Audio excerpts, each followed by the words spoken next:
I have picked the coolest Christmas story to read to you. Wholesome Christmas is what the month of December is all about. This one is called Disseldew.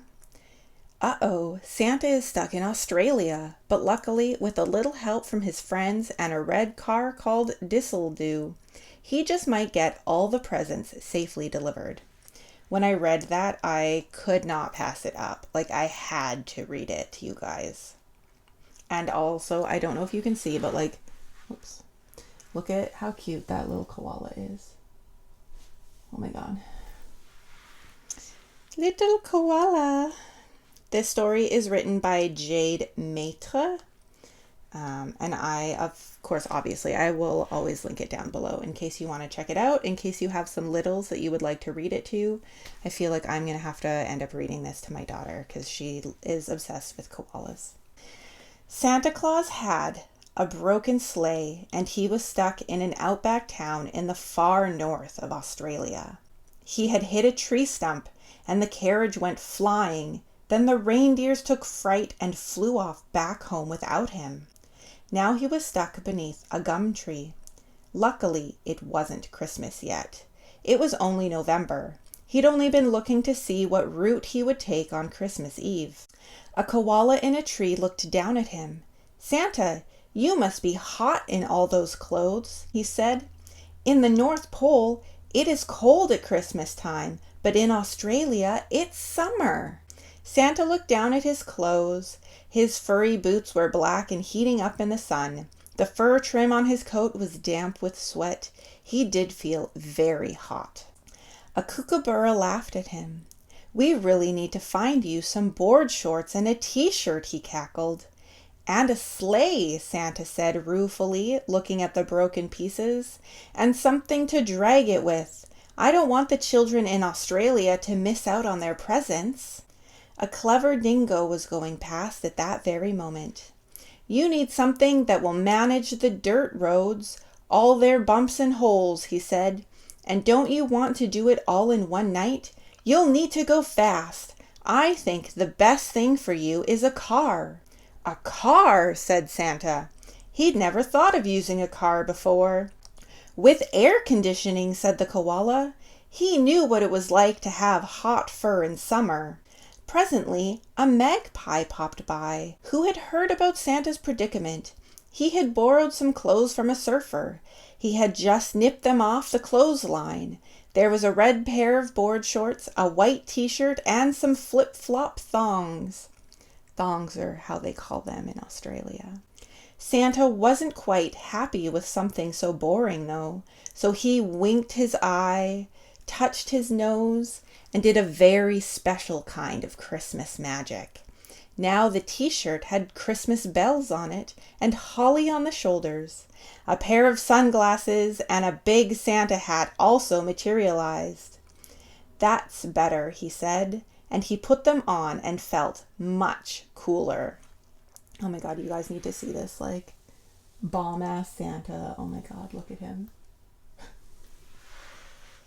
Honestly, this is the only way Christmas should be celebrated in Australia. Next, the dingo came back. Only instead of running, he was behind the wheels of a car. It was an old kind of car with faded rubber wheels. Some patches were red and some were yellow, but it worked, and that was the most important thing. Santa clapped his hands. "Oh ho ho," he said. "That looks amazing." "This'll," said the dingo. "Sorry," said Santa. "I said, this'll do, won't it?" "Oh, it will do very nicely. I think we'll call it Disseldew," said Santa.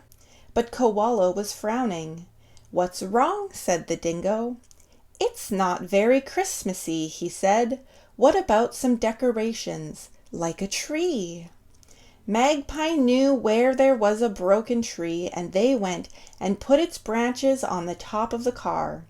Santa touched his nose again, and the tree turned into a real Christmas tree with sparkly baubles. The kookaburra put some more branches around the spare wheel, and Santa did his magic again, and turned it into tinsel.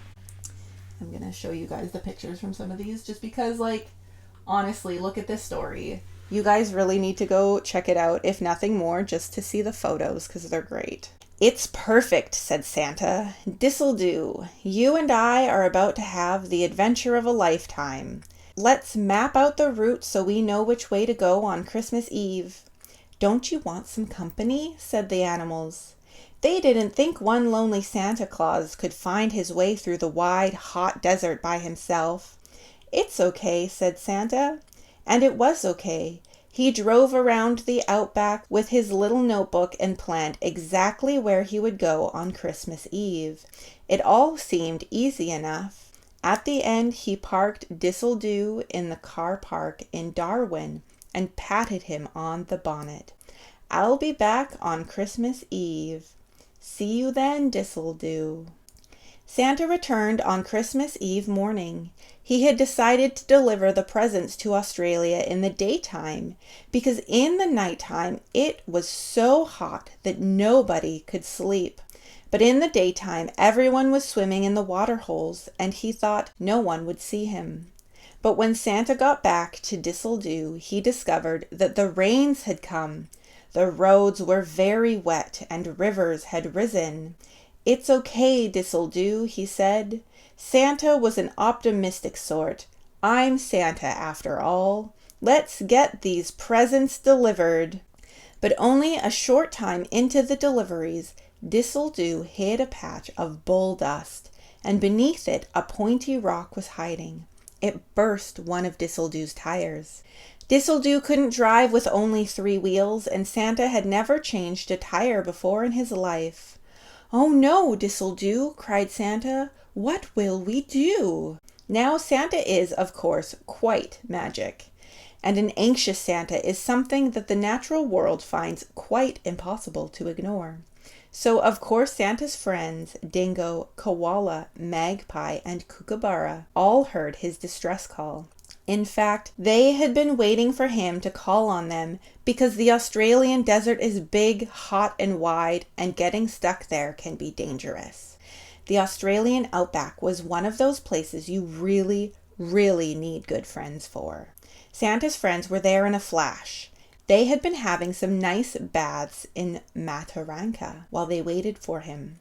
Koala knew how to change a tire with his handy paws and claws. In just a few minutes he'd changed it, and This'll-Do was ready to rock and roll. They dropped off presents at Catherine and Kalirinji, in Nillumbui and Nyanmaranya, in Jabiru and Humpty-Doo. I apologize so much for butchering those names. Then This'll-Do got too hot, and its light started flashing. "No worries," said Magpie, and he found a bucket and topped up the radiator. "I'm glad you knew what to do," said Santa, fanning his beard. "It helps to have friends." All was well until they got to Borroloola. The tree started to waggle on the corrugated roads, and one by one the shiny Christmas balls started flying off. Kookaburra, with his sharp eyes, saw them fall by the road as they hurtled past. He flew behind This'll-Do and picked each of them up in his beak. But then they met a creek, and the creek was so swollen with water that when they tried to cross it, This'll-Do got stuck there, the waves lapping up to their windows. Slowly, slowly, a cunning old croc saw them struggling to push her out. He glided up to the unfortunate friends. But even crocodiles like Christmas and want Santa to deliver his presents, especially to their hungry little babies, who particularly love spiced biscuits. "I'll help you," he grinned. He was actually quite nice for all his scary appearance. He pushed the car across the river with his nose, and soon This'll-Do was high and dry once more. "Thank you, Croc," exclaimed Santa. It really had been the adventure. So that was how Santa, with a car called This'll-Do, as well as the help of a whole lot of animal friends, made his way through the far north of Australia, delivering presents on Christmas Eve.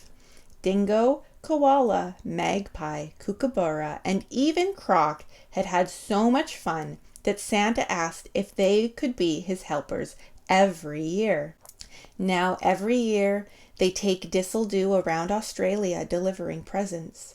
Then after that is done, they take a plane to the North Pole where they sit beside him on his regular sleigh as he delivers the presents to the children in all the other parts of the world. Because doing a job is so much easier if you have friends to do it alongside with. But what this means is, even if you don't live in Australia, you might just happen to see a koala, a dingo, a kookaburra, a magpie, or a crocodile on Christmas Eve. If you do, you know why. The end, and Merry Christmas. What a cute little story. And I mean, just remember that, like, in real life, of course, crocodiles are not actually that friendly. So please do take care and stay a safe distance. I guess that's also true. Like magpies, they will come for you. Like, do not engage. Just like, everybody should have seen that Bluey episode by now. And if you haven't heard like the kookaburras singing like song call, please like Google it or look it up on YouTube here. You gotta hear it. It's the coolest thing ever. Shout out to all my Aussies out there, and hope you enjoyed this story. And I'm so sorry that I butchered all of those names. You feel free to sound off in the comments like how they're actually supposed to be pronounced, like phonetically. I'm so sorry. Thank you for joining me on another story or poetry adventure. Please do like this video. You can subscribe if you want to see more from me, and hit that notification bell so you know when I post, which is every Monday for flash fiction and every Thursday for poetry. If you have suggestions for poets or other short stories that I should read, please let me know in the comments down below.